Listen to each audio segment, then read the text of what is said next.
Hey, what's up, good people? It's your girl KB. You know what I do, and you know why I do it.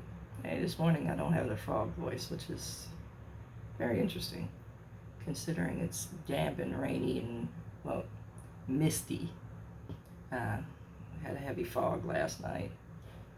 I'm going to share a reading from a recovery book that I don't normally share from, but this past week, now going into the second week, it's been on point, it's been on hit, and I'm going to share it. It's entitled A Word to Drop, and the word is blame.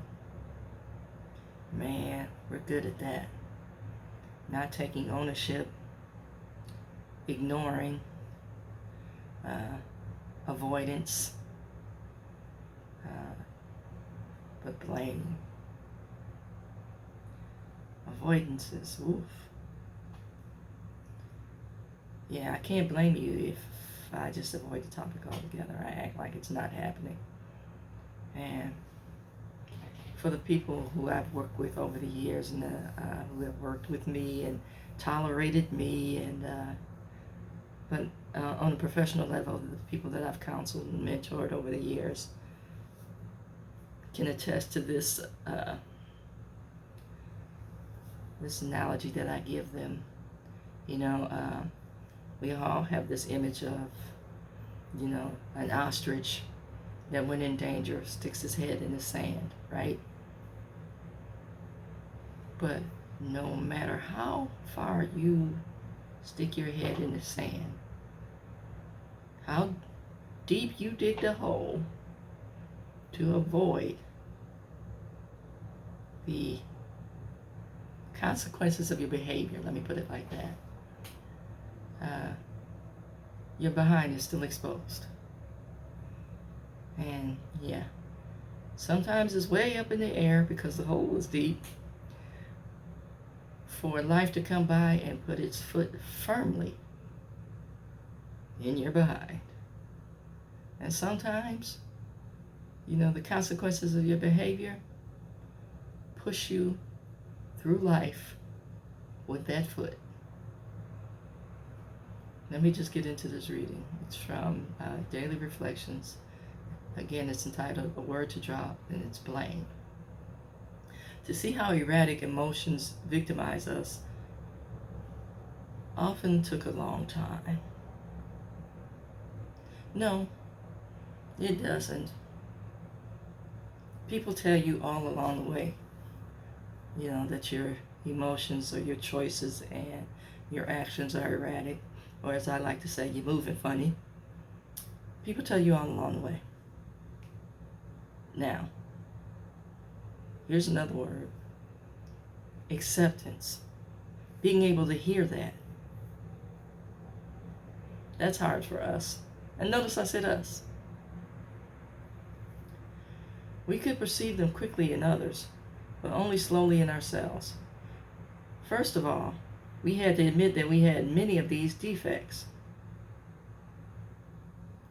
Even though such disclosures were painful and humiliating. Let me stop right there.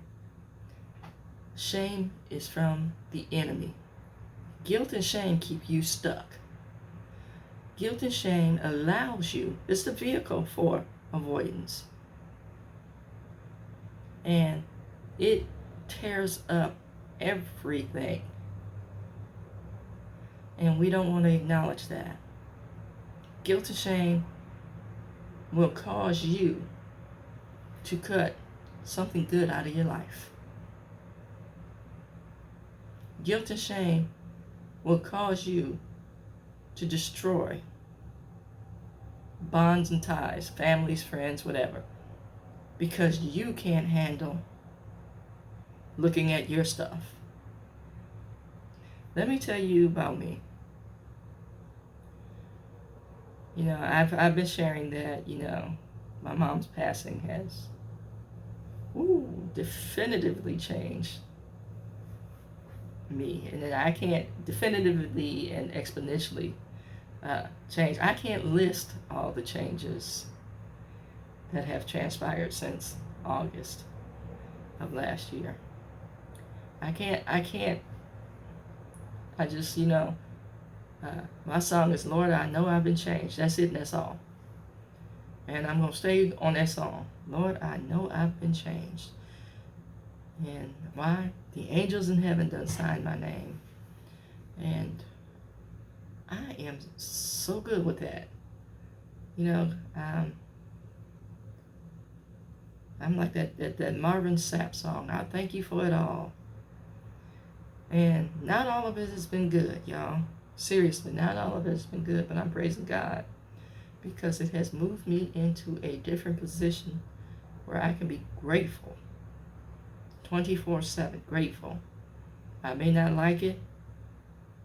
You know, I might fuss a little bit. But again, I can tell you before my feet hit the floor, I'm grateful.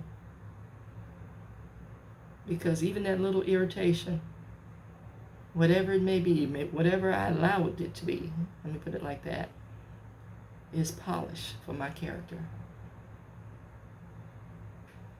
And those things are few and far between now, I can tell you that much.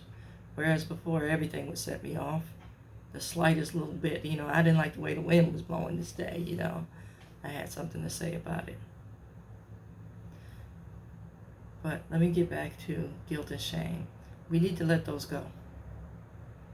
And I know it seems, I won't say trite for me to say we need to let those go. There's a way to let those go.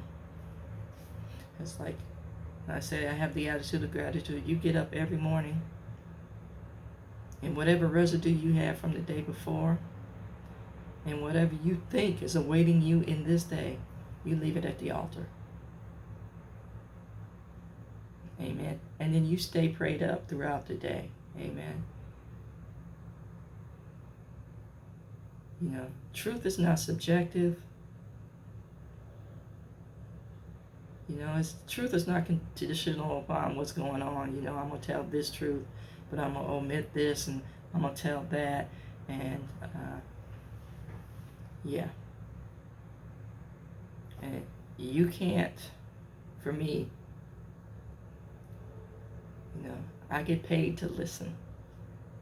That's what I do for a living. I listen. And I observe. And everyone has a tell. You can't tell me certain things because I'm going to do what, you know, clinically is deemed motivational interviewing. I'm going to find the story behind the story that you're presenting, whether it be body language or connecting the dots. And most folks they aren't good liars. And they shouldn't be. If you're bold enough to do it, be bold enough to claim it. And be bold enough to accept the consequences of it. Amen. So in essence, that is step 4. A fearless, searching, moral. See, we forget that part. Inventory. How are you lining up? Now, I'm not talking about with society. I'm talking about the things of God. Because you've got the cornerstone.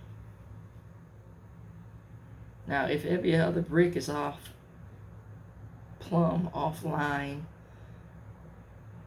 you got a shaky house. Think about your step 4. And every one of us should be working it. And if you don't know what the 12 steps are, go to the handy internet, your smartphone, and look up step 4. And the reasonings for step 4.